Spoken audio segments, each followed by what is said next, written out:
ಗದಗ ಜಿಲ್ಲೆಯ ಪ್ರಮುಖ ವಾಣಿಜ್ಯ ಕೇಂದ್ರದಲ್ಲಿ ಒಂದಾದಂತಹ ಮುಂಡರಗಿ ಪಟ್ಟಣದಲ್ಲಿ ಈಗ ಸಾರ್ವಜನಿಕರ ಗೋಳು ಹೇಳುತ್ತಿರದಾಗಿದೆ. ಪಟ್ಟಣದ ಬಸ್ ನಿಲ್ದಾಣ ಮತ್ತು ಪ್ರಮುಖ ಮಾರುಕಟ್ಟೆ ಪ್ರದೇಶದಲ್ಲಿ ಸಾರ್ವಜನಿಕ ಶೌಚಾಲಯಗಳಿದ್ದರೂ ಕೂಡ ಅವುಗಳನ್ನು ಬಳಸಲು ಸಾಧ್ಯವೇ ಇಲ್ಲದಷ್ಟು ಗಬ್ಬು ನಾರ್ತಾ ಇದೆ.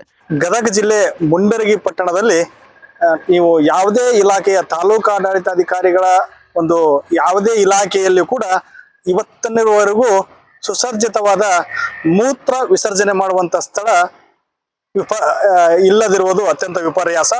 ಯಾಕಂದ್ರೆ ತಾಲೂಕಾಡಳಿತ ತಹಸೀಲ್ದಾರ್ ಕಾರ್ಯಾಲಯ ಇರ್ಬೋದು, ಅಲ್ಲಿದ್ರೂ ಕೂಡ ಅಲ್ಲಿರ್ತಕ್ಕಂಥ ಸುಸರ್ಜಿತ ವ್ಯವಸ್ಥೆ ಇರುವುದಿಲ್ಲ. ಆಮೇಲೆ ಕೆಲವೊಂದಿಷ್ಟು ಅತ್ಯಂತ ದಟ್ಟಣೆ ಇರತಕ್ಕಂಥ ಸ್ಥಳದಲ್ಲಿ ಮೂತ್ರ ವಿಸರ್ಜನೆ ಅಂದ್ರೆ ಕೊಪ್ಪಳ ಕ್ರಾಸ್ ಇರ್ಬೋದು, ಆಮೇಲೆ ಬೃಂದಾವನ ಸರ್ಕಲ್ ಇರ್ಬೋದು, ಆಮೇಲೆ ನಾಗರಹಳ್ಳಿ ಕ್ರಾಸ್ ಇರ್ಬೋದು, ಕನಕ ವೃತ್ತ ಅಂತ ಇದೆ ಅಲ್ಲಿ ಇರ್ಬೋದು. ಆಮೇಲೆ ಅತ್ಯಂತ ಪ್ರಮುಖವಾಗಿ ಮುಖ್ಯವಾಗಿ ಬೇಕಾಗಿರುವಂಥದ್ದು ಏನು ಮುಂಡರಗಿ ತಾಲೂಕು ಆಡಳಿತಾಧಿಕಾರಿಗಳ ಕಾರ್ಯಾಲಯ ಮತ್ತು ಪೊಲೀಸ್ ಇಲಾಖೆ ಏನು ವೃತ್ತ ಆರಕ್ಷಕರ ಒಂದು ಠಾಣೆ ಇದೆ. ಆ ಠಾಣೆಯಲ್ಲೂ ಕೂಡ ಒಂದು ಮೂತ್ರ ವಿಸರ್ಜನೆ ಘಟಕ ಇರುವುದಿಲ್ಲ. ಆಮೇಲೆ ಅದೇ ಮುಂದೆ ಬಂದ್ರೆ ಕ್ಷೇತ್ರ ಶಿಕ್ಷಣಾಧಿಕಾರಿಗಳ ಕಾರ್ಯಾಲಯ, ನಂತರ ತೋಟಗಾರಿಕೆ ಇಲಾಖೆ ಮತ್ತು ಕೃಷಿ ಇಲಾಖೆ, ಇನ್ನು ಅನೇಕ ಇದೇ ತರ ತಾಲೂಕಾ ಏನು ಅಧಿಕಾರಿಗಳ ಕಾರ್ಯಾಲಯದಲ್ಲಿ ಮುಂಡರಗಿಯ ಪಟ್ಟಣದಲ್ಲಿನೇ ಮೂತ್ರ ವಿಸರ್ಜನಾ ಘಟಕ ಏನು ಸ್ಥಳ ಇಲ್ಲದಿರುವುದು ಅತ್ಯಂತ ವಿಪರ್ಯಾಸ. ಶೌಚಾಲಯಗಳು ನರಕ ಸದೃಶವಾಗಿದ್ದು ವಾರಗಟ್ಟಲೆ ಶೌಚಾಲಯಗಳನ್ನು ಸ್ವಚ್ಛಗೊಳಿಸಿದ ಕಾರಣ ಸಾಂಕ್ರಾಮಿಕ ರೋಗದ ಭೀತಿ ಎದುರಾಗಿದೆ.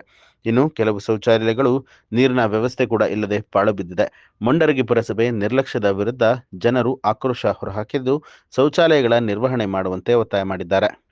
ಇದು ಮುಂಡರಗಿ ಸುಮಾರು 2000ರಿಂದ ಹಿಡ್ಕೊಂಡು 2005ರಲ್ಲಿ ಈ ಒಂದು ರಾಜ್ಯ ಹೆದ್ದಾರಿ ಏನು ಆಯ್ತಲ್ಲ, ಆ ರಾಜ್ಯ ಹೆದ್ದಾರಿ ಆಗೋದಕ್ಕಿಂತ ಪೂರ್ವದೊಳಗ ರಸ್ತೆ ಅಗಲೀಕರಣ ಆಗದೇ ಇರುವಾಗ ನಮ್ಮ ರಸ್ತೆ ಬಾಜು ನಮಗೆ ಮೂತ್ರ ವಿಸರ್ಜನೆ ಇತ್ತು.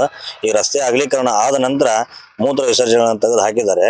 ಆಮೇಲೆ ಮೇನ್ ಬಜಾರದಲ್ಲಿ ನಮ್ಗೆ ಸುಮಾರು ಕಡೆ ಇದ್ವು, ಅವನ್ ರಸ್ತೆ ಅಗಲೀಕರಣ ಮಾಡುವಾಗ ಅವನ್ನೆಲ್ಲ ತೆಗೆದ ಮೇಲೆ ಅಲ್ಲಿರ್ತಕ್ಕಂಥ ಆಸ್ತಿ ಮಾಲಕರು ಶೌಚಾಲಯವನ್ನು ನಿರ್ಮಿಸಲು ಅವಕಾಶವನ್ನು ಮಾಡಿಕೊಡದೇ ಕಾರಣ ಪುರಸಭೆಯವರು ಬಹಳ ಹಿಂದೇಟು ಹಾಕಿ ಈ ಸಾರ್ವಜನಿಕರ ಒಂದು ಶೌಚಾಲಯವನ್ನ ನಿರ್ಮಾಣ ಮಾಡೋದ್ರಲ್ಲಿ ವಿಫಲರಾಗಿದ್ದಾರೆ.